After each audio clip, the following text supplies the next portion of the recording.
स्वागत है MF news पर। मैं हूं आपके साथ रोहित। संसद परिसर में नाट्य रूपांतरण किया गया दान विवाद को लेकर। पप्पू यादव पुजारी संत बने और फिर दान पेटी में तमाम विपक्षी सांसदों ने दान डाला। इसके बाद पप्पू यादव वो दान लेकर भागते हुए नजर आए। इस दौरान उन्होंने भगवान राम की जो फोटो ले रखी थी उसको बार बार में जमीन में उन्होंने टच कराया। जब अवधेश प्रसाद के पैर छू रहे थे तो वो तस्वीर अवधेश प्रसाद के पैर तक पहुंच गई। अब संतों ने इसे अपमान माना है और कह दिया है कि जब तक हम इसका बदला नहीं लेंगे तब तक शांत नहीं बैठेंगे। इसी बीच वाराणसी में नेता प्रतिपक्ष राहुल गांधी, फैजाबाद के सांसद अवधेश प्रसाद और पप्पू यादव के खिलाफ एफआईआर दर्ज हो गई है। मेरे साथ वरिष्ठ बीजेपी के प्रवक्ता सुमित शशांक जुड़े हैं, उनसे इस मुद्दे पर चर्चा करेंगे। बहुत बहुत स्वागत है आपका सुमित जी। धन्यवाद रोहित भाई। जो कुछ भी आपने देखा उस दिन संसद परिसर में, उसके बाद बीजेपी लगातार इस मामले में एफआईआर दर्ज करवा रही है। मतलब क्या अब माफी चाहिए पप्पू यादव से, राहुल गांधी से और अवधेश प्रसाद से आप लोगों को? देखिए रोहित भाई, दो तीन चीजें। सबसे पहले तो मैं ये कहूंगा कि एक कविता है कि क्षमाशील हो रिपु समक्ष तुम विनीत हुए जितना ही, दुष्ट कौरवों ने तुमको कायर समझा उतना ही। पप्पू यादव हो, राहुल गांधी हो, अथवा इस प्रकार के लोगों की जो जमात है, ये इस जमात में सनातन को गाली देने वालों की फौज है। और अखिलेश यादव के चाचा ने क्या कहा था राम मंदिर के संदर्भ में? अखिलेश यादव के चाचा ने कहा था कि जो विवादित ढांचा था राम मंदिर आंदोलन के समय, जो कार सेवक थे, जो सच्चे सनातनी हिंदू थे, वो गुंबद पर चढ़े तो थे लेकिन वो उतर नहीं पाए, उनकी लाशें नीचे उतरी। और इसके लिए अगर कोई उनको मौलाना मुलायम सिंह भी कहे तो उनको मंजूर है। तो मैं कहूंगा पप्पू यादव को अगर कोई ये कहे कि पप्पू यादव किसी गुलाम वंश, खिलजी वंश, तुगलक वंश, सैयद वंश, लोधी वंश, मुगल वंश, अफगान वंश किसी की औलाद है, तो उसमें भी उसको दिक्कत नहीं है। मेरा स्पष्ट रूप से मानना है कि नाली में पड़ा हुआ एक सुअर और सड़क पे घूमने वाला एक खुजली वाला कुत्ता, दोनों के गुण जिस व्यक्ति में मौजूद है और उसके अलावा भी विभिन्न प्रजातियों के गुण जिसमें मौजूद हो सकते हैं, वैसी मानसिकता लेकर के अगर कोई व्यक्ति इस प्रकार की बात करेगा, हम तो उतने नीचे नहीं गिर सकते रोहित भाई। जब हम समालोचनात्मक अध्ययन करते हैं तो हम उतने नीचे नहीं गिर सकते, लेकिन जब गुण पशुओं वाला होगा तो व्यक्ति इसी प्रकार की नाजायज हरकतें करेगा। कुछ दिन पहले पप्पू यादव ने क्या कहा महिलाओं के संदर्भ में कि राजनीति में आने वाली महिलाएं जो है वो किसी के बिस्तर से होकर के आती हैं, ये पप्पू यादव ने कहा ना जी। पप्पू यादव ने अपनी पत्नी का चेहरा एक बार देखा क्या? नहीं देखा। अपनी पत्नी के बारे में पूछा क्या? अगर एक बार भी वो अपनी पत्नी से, जो हमारी बहन तुल्य है, उनसे ये पूछता तो घर में चप्पल पड़ते इस व्यक्ति, पत्नी जूते मारती।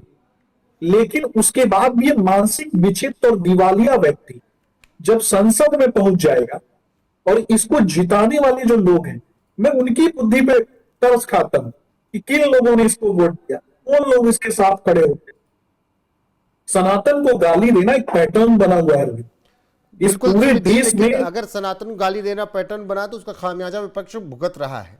लेकिन यहाँ पर यह तो जायज सवाल है ना कि दान चोरी हुआ, क्या उस पर देश बात भी ना करे, विपक्षी सांसद बात भी ना करे? बिल्कुल बात होनी चाहिए। गलत होगा, अपमान किया गया। जो वहां पर भगवान राम की फोटो थी उस पर हर एक सनातनी आहत होगा, लेकिन दान विवाद पर भी तो आहत है ना।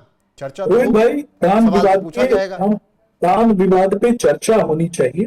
मैं कहता हूं कि राम मंदिर आंदोलन जब राम लला टेंट में मौजूद थे तो उस समय कांग्रेसियों की आंखें नहीं खुली, इन सपा के सफाई गुंडों की आंखें नहीं खुली। उस समय पप्पू यादव ने कोई आंदोलन नहीं किया, उस समय विश्व हिंदू परिषद के लोगों ने, उस समय भारतीय जनता पार्टी के लोगों ने अपनी जान की आहुति देकर मंदिर का निर्माण करते। और पकड़ने वाले लोग कौन थे ये भी समझिए। ये जब चंदा चोरी की घटना होती है, पकड़ा किसने? एसबीआई ने पकड़ा। और एसबीआई किसकी संस्था है? केंद्र की संस्था है। एसबीआई केंद्र की संस्था है और केंद्र सरकार के अंतर्गत ही बैंकिंग प्रणाली जो है वो हमारी काम करती है।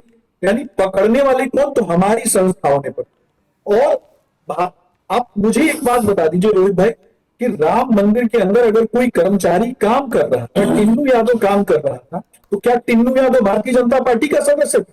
टिन्नू लवलेश मिश्रा यादव भी था, चंदा आप लोग चोर उसका है। नाम क्यों नहीं लेते हैं? किसका? लवलेश मिश्रा का नाम क्यों नहीं लेते आप लोग? देखिए, मैं स्पष्ट रूप से कहता हूं, आप भारतीय जनता पार्टी हमेशा से उस वैसे लोगों को चिन्हित करके जेल की सलाखों के पीछे डालने के लिए काम करती है, और भारतीय जनता पार्टी इस बात को मानती है कि वैसे लोगों को जेल की सलाखों के पीछे डालना चाहिए जो गद्दार हैं, जो धर्म के गद्दार हैं, जो देश के गद्दार हैं। लेकिन सीधा भारतीय जनता पार्टी के ऊपर तुम थोप दोगे तो तुमको बताना होगा ना कि टिन्नू यादव चंदा चोर है तो अखिलेश यादव टोटी चोर है, और अखिलेश यादव और टिन्नू यादव के बीच में क्या रिश्तेदारी है, ये भी तो बताना पड़ेगा। पप्पू यादव ये आखिर तो क्यों? खोजना आप लोगों की पार्टी का काम है, आपकी सरकार है, आप लोगों हम का तो काम बता है। ही देखिए, रहे हैं, यहाँ पर अगर हम तो पप्पू बता यादव ही पर रहे ही हैं। हम रहे तो वरिष्ठ संतों की तरफ से भी ये ऐलान किया गया है कि जब तक हम अपमान का बदला नहीं लेंगे शांत नहीं बैठेंगे, चाहे जान चली जाए। मैं एक बयान सुनाता हूं, उसके बाद जांच होनी फिर आता हूं चाहिए। आपके पास। बिल्कुल। कुछ भी करेंगे उसको गधे बैठाएंगे, चाहे पुलिस सबको मार डाले, चाहे एक लिए ग्राम का कायम हो जाए, पर उसको छोड़ेंगे। आप या माफी मांगे पप्पू यादव आज दो जो उनके साथ है। सुमित जी, संतों ने तो ये ऐलान कर दिया है कि पप्पू यादव को गधे पर बैठाकर घुमाएंगे, माला पहनाएंगे चप्पलों की, और जब तक अपमान का बदला नहीं लेंगे तब तक शांत नहीं बैठेंगे। अरे सर, वैसा कोई गधा बना है क्या जिसके ऊपर पप्पू यादव को बैठाया जाए? पप्पू यादव तो खुद एक गधा है, नहीं, निजी और टिप्पणी गधा नहीं, है निजी तभी तो टिप्पणी इस नहीं प्रकार सुनते, की बातें करता है।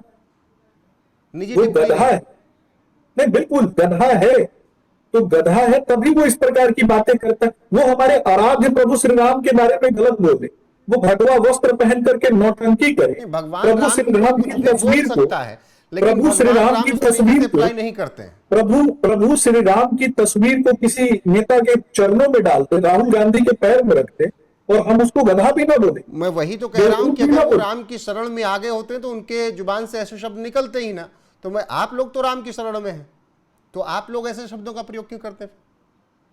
मैंने कहीं भी किसी भी जगह पर अमर्यादित टिप्पणी नहीं की, मैंने हमेशा दायरे में रहकर कहा है। और गधा शब्द जो है वो उनकी बुद्धि के संदर्भ में है।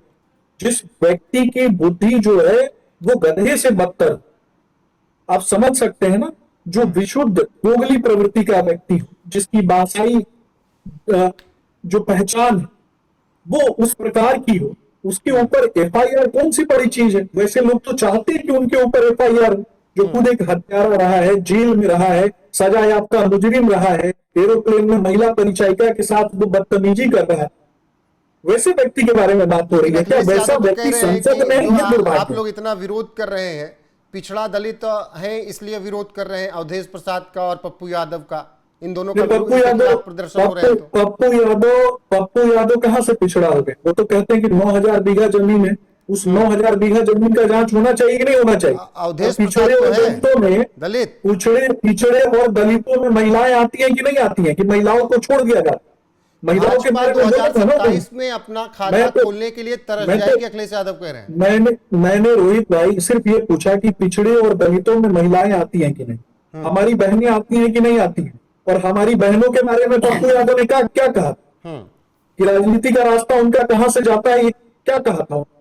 दोहराने में मुझे शर्म आती है। नहीं, मैं वही वैसे तो कह रहा घृणित व्यक्ति पे हूं, वो हमने उस पर बहुत बातें की थी, बहुत ज्यादा पप्पू यादव उस पर सवाल भी हमने किए, बिल्कुल लेकिन याद भी दिलाना पड़ता है। अखिलेश यादव आज कह रहे हैं, इस पूरे जब विरोध प्रदर्शन हो रहे हैं तो वो कह रहे हैं कि पीडीए का अपमान है जिस तरीके से आप अवधेश प्रसाद के खिलाफ प्रदर्शन कर रहे हैं।